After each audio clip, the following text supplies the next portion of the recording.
So as I told you, this presentation is about freshwater fish diseases. This is an overview, but I will try to give you an introduction about diseases inside the farm. Do you have any idea how many freshwater fish species you have in your country? About 23. This one not necessarily means that 23 species belong to Oman. It means that some species have been introduced to Oman. Mainly, I will focus on freshwater species that is economically important for Oman, for aquaculture.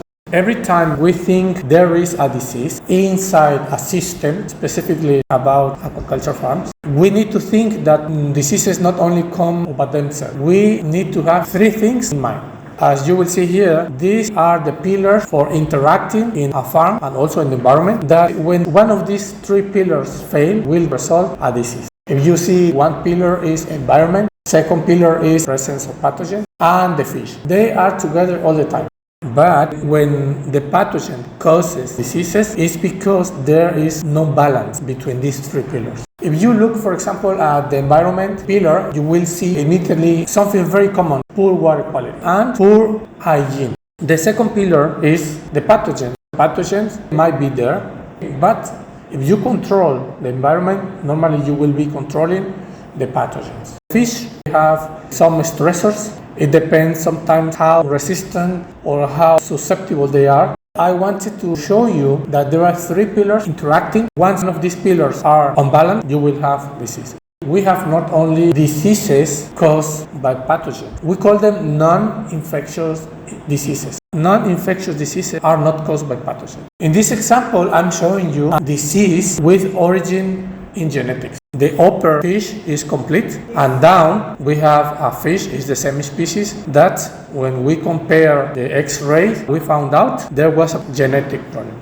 This is another example. This fish is dying, and many fish died. I'm showing you there 90,000 fish. Salmon fish died because someone made a problem leaking Clorox into the environment, and then 96,000 salmon started to die. This is something that caused death in fish by chemical action. Clorox enter into the fish blood and turn hemoglobin in metahemoglobin, and they cause the red cells to burst. They started to have problems with oxygen transportation. This is the way they die.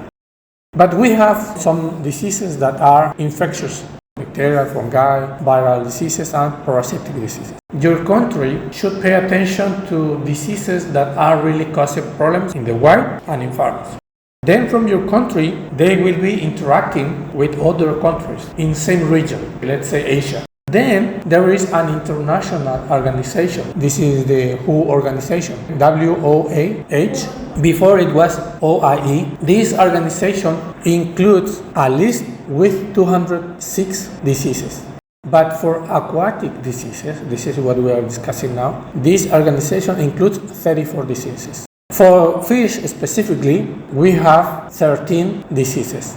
This list is not permanent, it is changing through the time. Your country has 23 freshwater wild species and also has species considered suitable or candidate for aquaculture. Some of them are already being cultured, like tilapia. If you consider all this, your country should be prepared and ready to affront any disease. The first step is to take actions in your country to try to control, and then regional to interact to see if any disease is occurring in any Asian country, and then to see what's going on internationally. When someone takes actions for diseases, there are three levels to make actions. One level is visit farms. We listen to them and we take actions for some problems they share with us. They will be taking actions locally. Inside each farm is the best to control any disease.